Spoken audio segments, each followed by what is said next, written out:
नमस्कार दोस्तों, आज हम बात करने वाले हैं मिडिल ईस्ट के बारे में। यहाँ पे अभी हालात काफ़ी ज़्यादा ख़राब होते जा रहे हैं मिडिल ईस्ट में।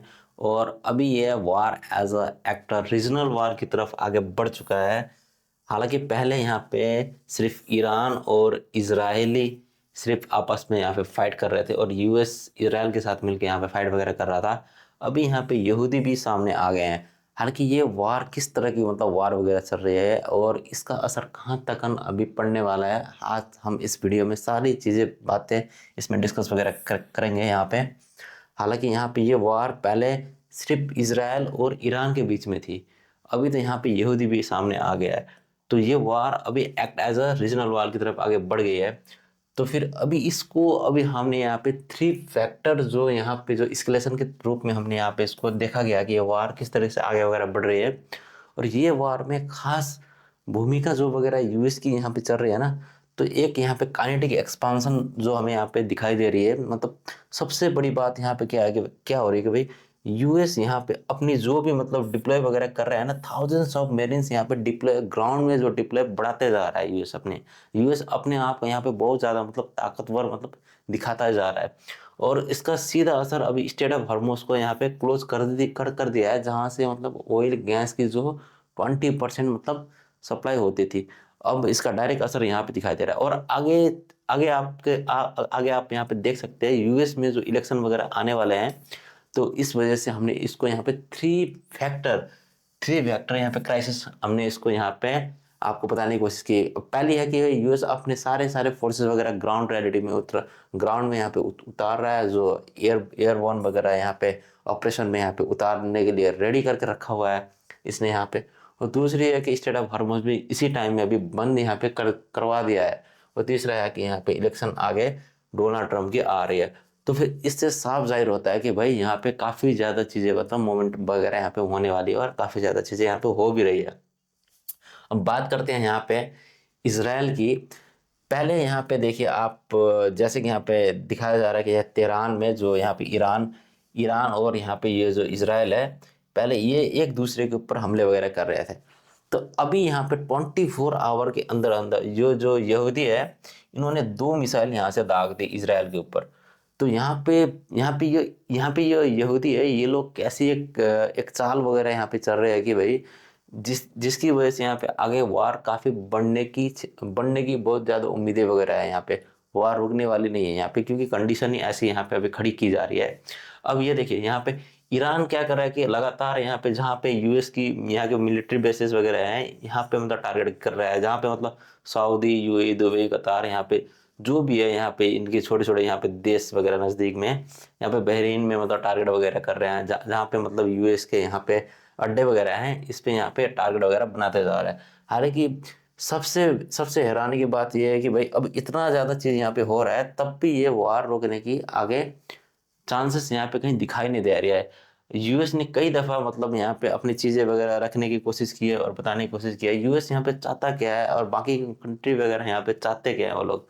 अब देखिए यूएस ने अब सीधा कह दिया कि अब उसका यहाँ पे मोटिव मोटिव क्या है। देखिए यूएस यहाँ पे अपने जो जितने भी शिप्स वगैरह हैं, वो सारे दिखाना चाह रहा है कि भाई मेरे पास इतने पावर है, मेरे पास इतनी सारी चीज़ें हैं, मैं यहाँ पे उतार रहा हूँ। और यूएस ये चीज़ यहाँ पे दिखाना चाह रहा है। हालांकि यूएस यहाँ पे पीस भी चाहते हैं, ये सारे वार वगैरह रुके और सही तरीके से सारा चीज़ मामला सॉल्व हो जाए। यूएस का इंटेंशन ऐसा है। वहीं पे आप देखेंगे यहाँ पे इसराइल। अब इसराइल देखिए, अभी इसराइल ये वार में चाहता क्या है कि इसराइल यहाँ पे चाह रहा है कि भाई जो ये न्यूक्लियर जो इंफ्रास्ट्रक्चर है ना, इसको पहले ख़त्म किया जाए। क्योंकि सबसे सबसे बड़ा डर इसराइल का ये है कि भाई यहाँ पे जो ईरान जो यहाँ पे डेवलप कर रहा है न्यूक्लियर इंफ्रास्ट्रक्चर वगैरह, तो जिसकी वजह से हालांकि फ्यूचर में ये इसराइल को काफ़ी फेस करने को पड़ सकती है चुनौती वगैरह। तो इसी वजह से इसराइल नहीं चाहता है कि ये वगैरह प्रोग्राम वगैरह चले। तो इसका मोटिव यहाँ पे कुछ अलग है, यहाँ के इसका इसराइल का इंटेंशन अलग है। और ईरान क्या चाहता है कि भाई लगातार अटैक करते जाए, ये लॉन्चिंग वगैरह करते जा रहा है अपने मिसाइल वगैरह गल्फ स्टेट में और कई सारे जगह में ये अटैक वगैरह यहाँ पे करते जा रहा है। हालांकि इसराइल ने सिर्फ चाहा है कि भाई न्यूक्लियर ये प्रोग्राम वगैरह ख़त्म किया जाए। और ये अपनी ये ईरान तो भाई ये अपनी अपनी जो चीज़ें है ना, जो डिफेंसिव के लिए जो यूज करने के लिए जो अपने चीज़ बना रहा है, वो मतलब उसको मतलब ये आपने बढ़ावा मतलब देते जा रहा है। तो अब बात आती है भाई यहाँ पे यहूदी, यहूदी यहाँ पे बीच में यमन, ये यहाँ पे मतलब किस लिए आया है?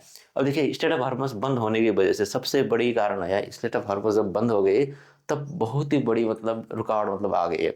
तो अब ये क्या चाह रहा है कि भाई अब किसी भी तरीके से भाई इस वार को ना आगे बढ़ाया जाए। अब यहाँ पे मतलब यूएस अपनी मतलब फोर्सेस वगैरह दिखा रहा है, मतलब दिक्कतें वगैरह वहाँ पे मतलब यूएस पैदा करने की मतलब कोशिश कर रहा है। कभी इलेक्शन है, कभी क्या है, कभी कभी ये है, कभी वो है, मतलब किया जा रहा है मतलब यूएस के ऊपर मतलब प्रेशर बढ़ाने के लिए ये यहूदी ने मतलब ऐसा चाल चलाया ये यमन ने कि भाई ये अभी ब्लास्टिंग मिसाइल वगैरह मतलब लॉन्च करने के लिए रेडी हो गया, और इसने दो ब्लास्टिंग मिसाइल भी इसराइल के ऊपर लॉन्च कर दिया। मतलब इससे मतलब साफ जाहिर होता है कि भाई वार आगे बढ़ने वाली है, क्योंकि भाई वार की वजह से काफ़ी ज़्यादा एक्सपांड मतलब होने होने वाले में थ्रेड मतलब बहुत ज़्यादा होने होने वाली है, जिसकी वजह से काफ़ी ज़्यादा मतलब आगे प्रॉब्लम आएगी। अब देखिए यूएस से जो यूएस की जो मिलिट्री इनका जो कहना है कि भाई अब हम लोग ने जो जितने भी मतलब वहाँ पे इन इन लोगों के पास जितने भी थाउजेंड्स ऑफ मतलब मेरिन्स वगैरह हैं, इन्होंने मतलब ऑलरेडी डिप्लॉय कर दिए है, ये लोग रेडी है भाई। यूएस की मिलिट्री कह रही है कि हम लोग रेडी हैं, सारे चीज़ यहाँ पे जो भी होगा। तो ये इन लोगों ने मतलब ग्राउंड ग्राउंड में भी मतलब अपने जो भी मतलब एक्टिविटी मतलब करनी थी, जो यूएस की तरफ से पेंटागन ने यहाँ पे कह भी दिया कि भाई इन्होंने ग्राउंड ऑपरेशन के लिए भी ये रेडी होकर बैठे हुए हैं।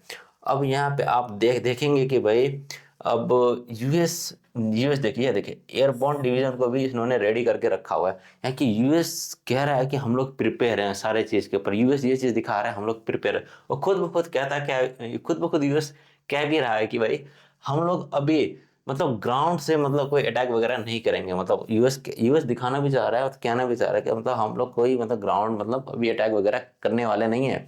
हालांकि यूएस सारे चीज़ में मतलब रेडी होके मतलब बैठा हुआ है। यूएस ये सब चीज़ दिखाना चाहता है कि भाई हम लोग रेडी हैं और सारे चीज़ के ऊपर, और अभी हम लोग कोई ग्राउंड रियलिटी के ऊपर मतलब अटैक वगैरह करने वाले नहीं है। ये भी ये सारी चीज़ मतलब बता रहा है। अब जिसकी वजह से आगे बहुत बड़ी टेंशन जो बनी हुई है, जो ये स्टेट ऑफ हॉर्मुज है, ये वाला एरिया जो ब्लॉक्ड, ये वाला एरिया जो अभी ब्लॉक्ड हुआ है, इसकी वजह से काफ़ी ज़्यादा दिक्कत हुई है। अभी दुनिया भर में जो यहीं से ऑयल और तेल का जो सब ऑयल और मतलब गैस का जो सप्लाई वगैरह यहीं से जाता था, सारा चीज़ दिक्कत वगैरह यहीं से मतलब पैदा हुई है। अगर ये अब ये खुलेगा नहीं तो बहुत ज़्यादा आगे दिक्कत वगैरह होने वाली है, जिसकी वजह से डोनाल्ड ट्रम्प ने कई बार डेडलाइन वगैरह एक्सटेंड वगैरह करते हुए कहा कि ये आपकी फाइनल डेडलाइन है और ये किसी भी हालात में खुलनी चाहिए, जिसकी वजह से ग्लोबल कोई इकोनॉमिक क्राइसिस वगैरह ना हो और काफ़ी दिक्कतें की सामना वगैरह करनी ना पड़े कई सारी दुनिया को। उसके लिए इन्होंने डिप्लोमेटिक बातचीत भी किया। पाकिस्तान का ये वाला जो हिस्सा जब पढ़ने के लिए आता है, इन्होंने डिप्लोमेटिक बातचीत वगैरह की। उसके बाद कई सारे मतलब चीज़ें वगैरह करने के बाद भी अभी तक ये मतलब सोल्यूशन तक पहुंच नहीं पाए हैं कि भाई इसका कोई सोल्यूशन वगैरह मतलब निकाला जा सके, जिसकी वजह से अभी तक ये war as a act of war की तरफ मतलब आगे बढ़ता ही जा रहा है, और यहूदी भी अभी शामिल हो गया है अभी, जिसकी वजह से देखिए अभी आप खुद ब खुद यहाँ पे देखिए इन्होंने जो टारगेट वगैरह अभी बना दिया है ना, जो मतलब जहाँ जहाँ पे टारगेट वगैरह करना है, तो टारगेट में इन्होंने रखा है कि भाई न्यूक्लियर जो यहाँ पे इन्होंने एक टारगेट अपना बनाया हुआ है कि भाई न्यूक्लियर इंफ्रास्ट्रक्चर को उड़ाना है। जो भी मतलब न्यूक्लियर की इंफ्रास्ट्रक्चर वगैरह बनी है इसको मतलब खत्म करने का इन्होंने प्लान बना लिया है।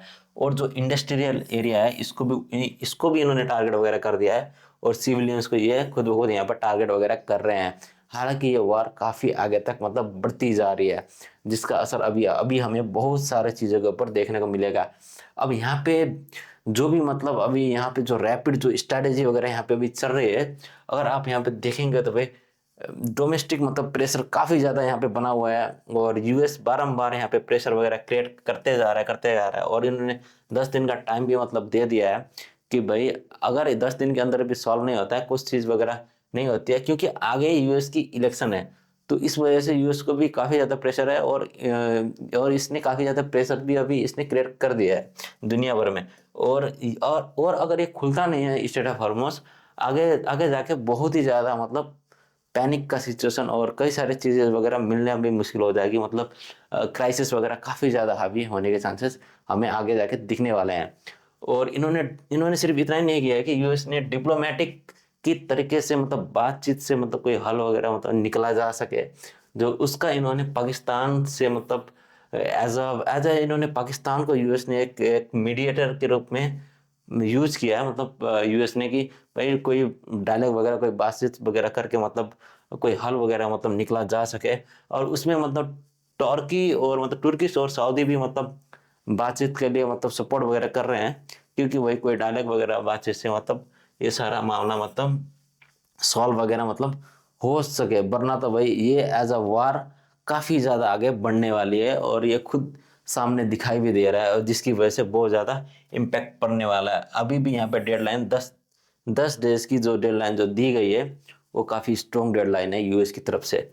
तो अभी अभी यहाँ पे जो भी चीज़ देखने को मिल रहा है आपको, हालांकि इन लोगों को बातचीत की तरफ से मतलब सुलझाना पड़ेगा ये सारा चीज़ जो भी है, नहीं तो वरना आगे हमें इकोनॉमिक क्राइसिस और फाइनेंशियल क्राइसिस, और जब तेल ही नहीं होगा, जब गैस ही नहीं होगा, जब ये सारे चीज़ जब बचेंगे नहीं, जब आदमी के पास जब पहुँचेंगे नहीं, तो भाई हमें बहुत ही बड़ी मतलब क्राइसिस वगैरह मतलब देखने को पड़ेगी। और कई सारे लोग मतलब इधर उधर मतलब भागते रहेंगे मतलब इस ये चीज़ के लिए, और आदमी लोग को भाई दिक्कत वगैरह करनी यहाँ पे पड़ेगी, मतलब सारी चीज़ मतलब महंगी हो जाएगी उस टाइम में। अभी यहाँ पे सबसे बड़ी बात यह है कि भाई जो 10 दिन का जो टाइम दिया गया है, अभी ये मानने के लिए तैयार भी नहीं है। अभी आपको क्या लगता है मतलब जो एमन ने यहाँ पे जो एंट्री की है, जो यहूदी ने जो यहाँ पे ये मतलब टारगेट वगैरह कर रहा है अभी यहाँ पे मतलब इसराइल के ऊपर, क्या मतलब ये वार आगे अभी और ज़्यादा लंबी हो सकती है? अभी और इसको मतलब खींचा खींचा जा सकता है क्या? जो भी इन्होंने मतलब एमन ने जो भी मतलब यहाँ पे अटैक करना मतलब स्टार्ट किया है, क्या ये यूएस को सादा डायरेक्ट मतलब चेतावनी दे रहे हैं कि भाई आप थोड़ा पीछे हट जाएं और ये वार को रोकने के लिए हेल्प करें? और यूएस भी ये चाहता है कि भाई अपनी मतलब जहाज वगैरह उतार के वहाँ पे और पीसफुल मतलब एक मतलब प्रेशर वगैरह मतलब क्रिएट करके मतलब ईरान के ऊपर मतलब ये मतलब वार किसी न किसी तरीके से मतलब सुलझाया जा सके। यूएस भी ये चाहता है, और ईरान की भाई स्ट्रैटेजी कुछ अलग है। तो इसी वजह से आपको क्या लगता है मतलब आगे वार बढ़ेगी या मतलब यहाँ पे रुकने की संभावना है? अभी यहाँ पे सिर्फ 10 दिन बाकी है। और आपको ये आर्टिकल कैसा लगा?